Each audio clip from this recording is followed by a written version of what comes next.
Hello বন্ধুরা, আবার ফিরে এসেছি আমার চ্যানেলে একটা নতুন ভিডিও নিয়ে। আজকে এপিসোড নাম্বার 51-এ তোমাদের দেখাতে চলেছি এই বছর দুর্গাপুজোয় আমরা বন্ধুরা মিলে ষষ্ঠীতে বেরিয়েছিলাম।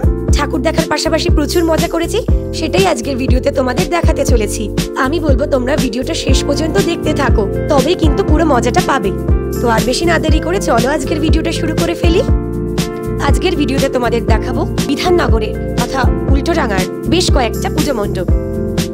তো ষষ্ঠীর দিনে সকালে মা পাড়ার মণ্ডপে গিয়েছিল, ছবিটা আমি তুলে দিয়েছিলাম।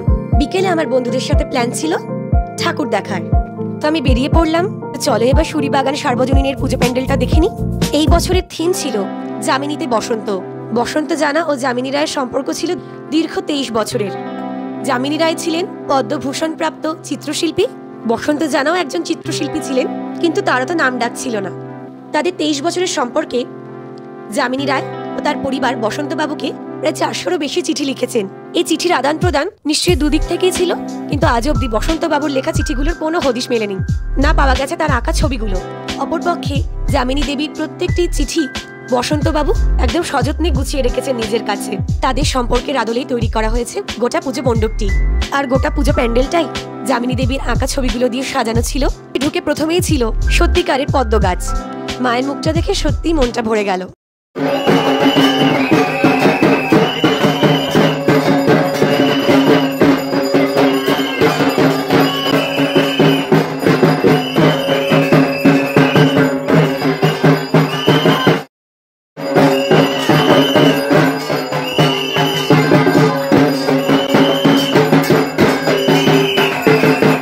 আমরা যখন গিয়েছিলাম তখন ঢাকিরা নেচে নেচে ঢাক বাজাচ্ছিল।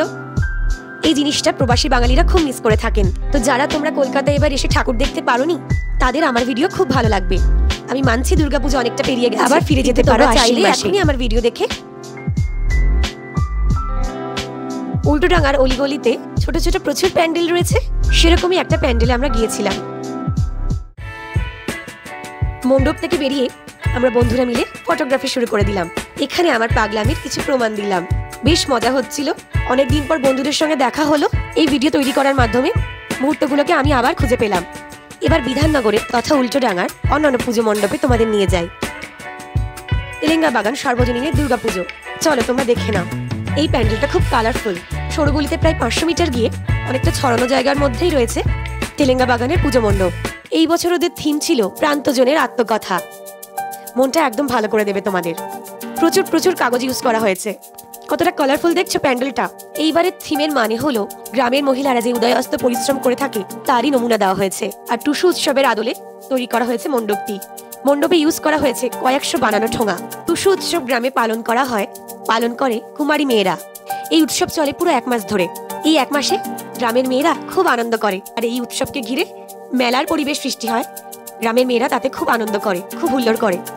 সারা বছরের তাদের পরিশ্রমের জীবন, তাদের কষ্ট যেন টুসু উৎসবের মাধ্যমে ধুয়ে মুছে একাকার হয়ে যায়। আর এই 1 মাস পর যেই টুসু উৎসব শেষ হয়ে যায়, তাদের জীবনে আবার অস্ত নেমে আসে। ফিরে যেতে হয় তাদের আবার দৈনন্দিন পরিশ্রমের জীবনে। চলো এবার ভেতরে ঢুকে পড়ি। তোমরা এখানে দেখতে পাবে ঠোঙা বাদেও কাগজকে কতভাবে ইউজ করা যায়। কাগজের নানা রকম রূপ দিয়ে সাজানো হয়েছে তাকে রং করে। মনটা তোমাদের আনন্দে ভরে যাবে এই প্যান্ডেলটা দেখলে। এই মণ্ডপকে কাগজকে নানা ভাবে, নানা আকারে, নানা রঙে রূপ দেওয়া হয়েছে। পুরো মনে হচ্ছিল আমরা টুসু উৎসবেরই অংশ হয়েছিলাম ওই দিন। আর কাগজ ইউজ করা হয়েছে মানে পুরো ইকো ফ্রেন্ডলি ভাবেই বানানো হয়েছে মণ্ডপটা। চলে এবার প্রতিমার দর্শন করে নেওয়া যাক। প্রতিমা নির্মাতা হলেন শিল্পী রুদ্রপাল। ওনার বানানো প্রতিমা দর্শকের মন কাড়বেই। ওখানে দেখলাম প্রতিমাকে খুব নিখুঁতভাবে বানানো হয়েছে, একদম মাটির শাড়ি পরিয়ে, মাটির চুল দিয়ে। খুব ভালো লাগছিল। আমার মন তো ওখানেই থমকে গেছিল। আমরা কতটা মজা করেছি আমাদের মুখের এক্সপ্রেশন দেখে তো তোমরা বুঝতে পারছো নিশ্চয়ই। এবার চলো দেখাই করবাগান সার্বজনীনের পুজো প্যান্ডেল। এইবার ওদের থিম ছিল সীমানা। চলো এবার ঢুকে পড়ি। ছোট জায়গার মধ্যে মণ্ডপটাকে ঝাঁ চকচকে শহরের রূপ দেওয়া হয়েছে, যেখানে রয়েছে প্রচুর প্রচুর আকাশতলা বাড়ি। চলো তোমাদের দেখাই আরো ডিটেলসে।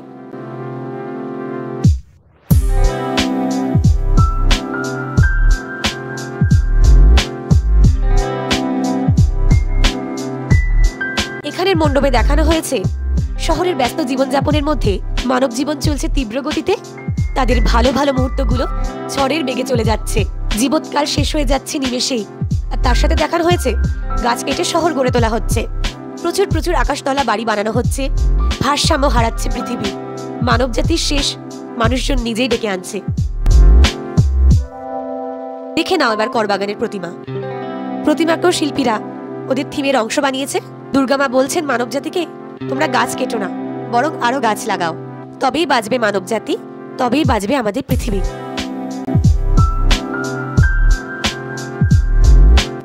করবাগানের মণ্ডপের শিল্পীদের কাজ কিন্তু জাস্ট অসাধারণ। ওই ছোট জায়গার মধ্যে যে ওরা এত নিখুঁতভাবে রিপ্রেজেন্টেশন করেছে গোটা থিমটার, জাস্ট ভাবাই যায় না। এই কয়েকটা ঠাকুর দেখি প্রায় রাত 11টা বেজে গিয়েছিল, কিন্তু এত রাত হলেও কি হবে, রাস্তায় এত লোকজন দেখে বেশ একটু দূরে বোঝার উপায় নেই। রেস্টুরেন্টে খেতে গিয়েছি আমরা।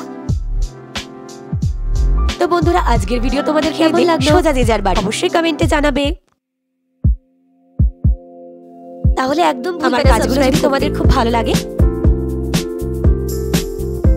সাবস্ক্রিপশন তোমাদের জন্য তো একদম ফ্রি। আমার আরো ভিডিও বানাতে ইচ্ছে করে, আমার খুব উপকার হয়।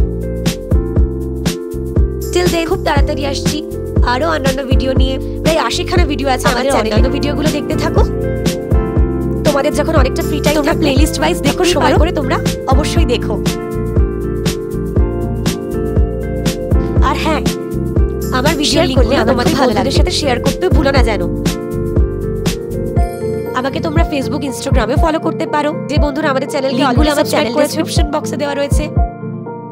খুব তাড়াতাড়ি আসছি আর তোমাদের ভিডিও। অসংখ্য ধন্যবাদ। এবার তবে আসি বন্ধুরা, আজকে যাওয়ার সময় হয়ে গেল। সবাই ভালো থেকো।